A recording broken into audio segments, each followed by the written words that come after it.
لما يقولوا لي بقى احنا عايزين نتعشى عشاء مختلف ويكون سريع وفي نفس الوقت كده يكون طعمه لذيذ، على طول جبت نص كيلو من الدقيق، حطيت عليهم شويه سكر شويه ملح وكمان بيضه وكوبايه وربع من الميه، وقلبت بقى العجينه لحد ما جت العجينه طريه مش بتلزق في الايد.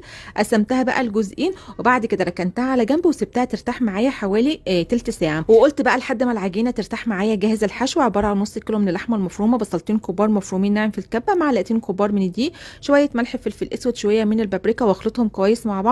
وهقسم اللحمه لاربع اجزاء. هجيب بقى العجينه وابدا افردها على شكل دايره كبيره بالشكل ده، وبقسم بقى العجينه لاربع اجزاء واحط عليها كده معلقه كبيره من السمنه البلدي، وبعد كده هحط عليها قطعتين من اللحمه المفرومه وهبدا الف العجينه على شكل رول زي ما انتم شايفين كده.